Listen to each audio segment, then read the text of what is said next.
Hi, my name is Abby McMurtry, and today I'll be talking about the report results from my project on deeply buried carbon. So what I'll be talking about today is an introduction to the project that I've been doing, so some background and why it matters, the research that I conducted, some of the results from the preliminary experiment, and the future experiments that we'll be doing. So this is a pretty simplified ecosystem. As you can see, there's a plant, there's plant roots, there are microbes in the soil, and then there's a little bit of CO2 in the atmosphere. So carbon enters a soil system in a couple of ways. You have leaves that fall and decompose, so like a detrital input, and you have photosynthesis that inserts carbon through root excretions. Now microbes eat up all of this carbon in the soil and they respire it as CO2. This matters because it can determine whether a soil is a sink or a source for carbon. Sink for carbon means that more carbon is coming in and less is being respired as CO2, so it's locking in all of that carbon. A source for carbon is the opposite. It means that more is coming out as carbon dioxide, the greenhouse gas, and less is coming in as carbon, so it's not keeping anything. One of the indicators for this is a dark carbon-rich organic matter. For example, there's a dark line in that picture that is very rich in carbon, and it is buried beneath 6 meters of loess. So loess is a very light, wind-blown sediment that doesn't have a whole lot of nutrients in it. Now that dark layer that I just pointed out is the Brady soil. So that's what I'm studying. That's in Nebraska. And it was deposited during a Pleistocene era, so it's roughly 10 to 12,000 years old. There was an abrupt climate change in the Pleistocene, it's the last ice age, and during that time, all of that loess was deposited on top. So all of that sediment, and it buried this layer that's rich in carbon, and it didn't have a whole lot of time to respire all of the carbon in it. So currently, we hypothesize that that dark rich layer is a sink of carbon, and it's storing a lot of carbon, and it's buried under all of this loess. Why does that matter? So as you can see, there are plants that are growing into this layer, and this is a very exposed section. It's one of the transects. And that means that water can reach it, plants can reach it.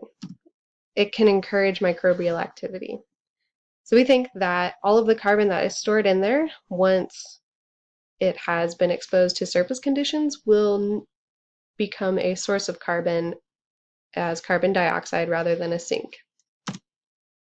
So our proposal question is just that. We want to see how much microbial activity will be encouraged by surface conditions in this layer. Now the black dot is our field site. It's in the southwest corner of Nebraska in the Great Plains. And the other white dots are areas that the Brady layer can be seen. The research that I've conducted already is just preliminary data, but we got a lot of soil cores, and this might be kind of a redundant slide, but I wanted you guys to get an image of the span of depth that we have for all of our soil. So we have depths ranging from less than 1 meter, so surface exposure, to 6 meters down, and that is the extent of the entire Brady soil. And it was separated into upper and lower depths. So with all of the little soils, we had 8 different samples, and they were put into jars, mason jars, for a 14-day incubation experiment. Now within the jar there's a specimen cup, and in the specimen cup there's a little dirt, and in the dirt there's little microbes.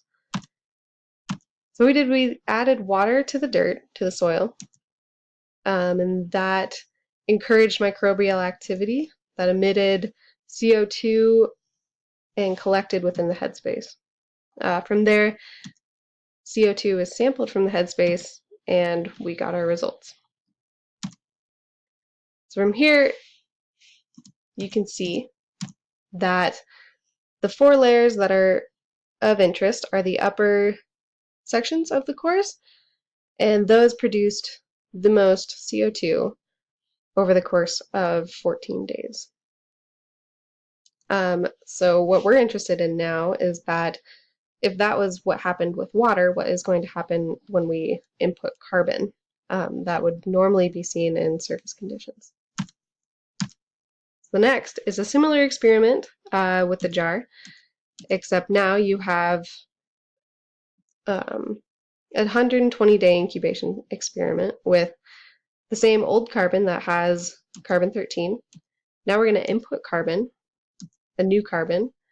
Microbes will consume all of this and respire it as CO2. However, carbon that is being respired now contains both new carbon and old carbon, and through isotopic analysis we can delineate which one is being more eaten by microbes.